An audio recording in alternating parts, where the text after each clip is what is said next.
So you would like to know how to use Smalti to make mosaics? Well, you're in the right place. I'm Helen Miles and I'm here to teach you all the tips and tricks you need to make mosaics.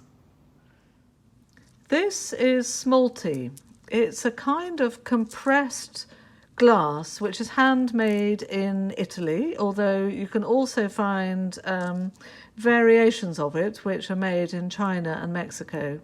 And it's been made for hundreds of years. It's a very traditional mosaic material. And in this video, we're going to look at its properties and its idiosyncrasies and the tools that you need to cut it. This is the baptistry of Neon in Ravenna and gives you an idea of the extent and the gloriousness of Smalti in its natural habitat. Smalti comes in a huge variety of colours. So the most famous producer of Smalti is a company called Orsoni, which is based in Venice. And this very old colour chart shows you just a fraction of the colours that you can choose from. So you either buy Smalti in these little bricks, which are about 5 millimeters thick, or you can buy it in what are called pizzas, which are large discs, and then this is a portion. So this used to be, you buy it in a quarter disc, and this is part of a quarter. And when you buy it, you can either buy single colours, or you can buy coordinated mixes of colours which go together. Or you can buy bags of random colours, like these. The most common tool that's used for cutting Smalti is the hammer and the hardie. So the hardie basically means a blade which is embedded into a surface to hold it upright and steady. And there are different weights of hammer and different blades on the hammer. So this hammer is a combination hammer, which means it has a carbide tip for used for Smalti, and then I've put the masking tape around it just to remind myself that that's the carbide tip, and then the ordinary steel tip used for cutting stone.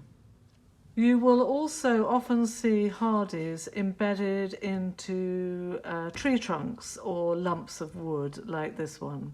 So this is an alternative to the tabletop hardie, and it's actually a little bit better because it's much sturdier. It's not going to move when you're cutting, and it has a larger surface around the hardie for the pieces to collect after you've cut them.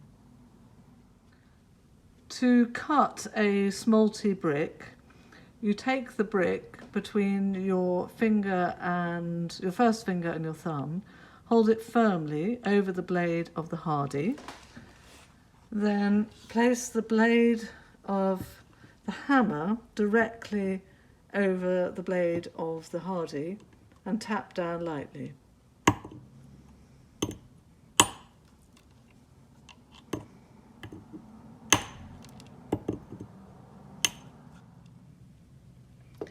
To cut a Smalti pizza, you take a glass scorer, like this one, which is sold at shops that anything connected with stained glass, that you'll find scorers like this and similar.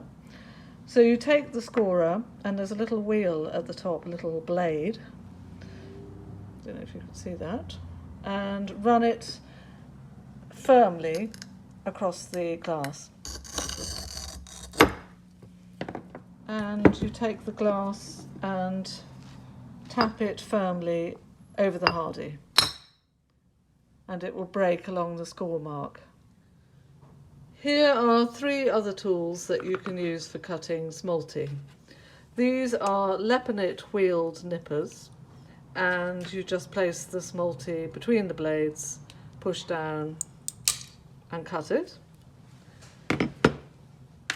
These are Montolit wheeled nippers, and as you can see, the gap between the blades is much bigger than it is with the Lepinit nippers, which means you can get thicker materials in between the blades.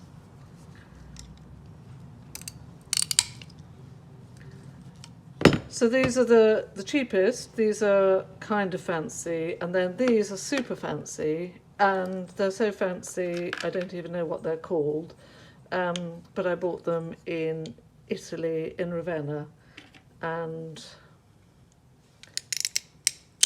they're also great for cutting Smalti.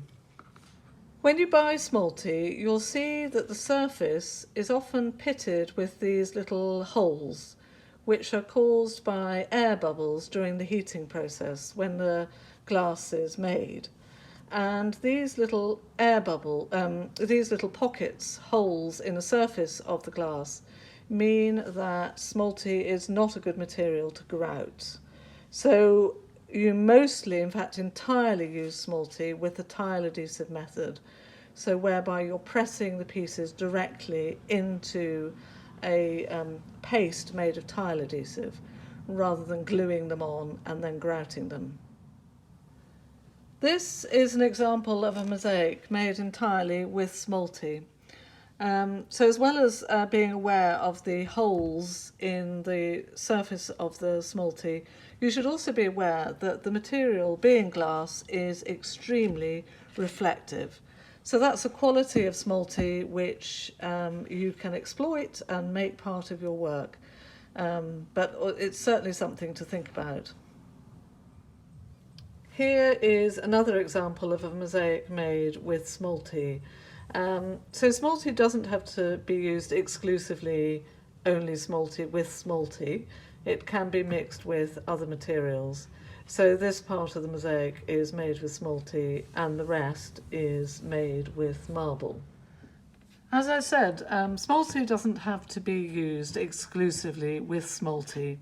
So here's an example of a mosaic that uses Smalti along with very diverse and different pieces. So you've got bits of Smalti here, here, here, for example, alongside shells, bits of plastic, vitreous glass, glazed ceramic and unglazed ceramic, and all kinds of different things.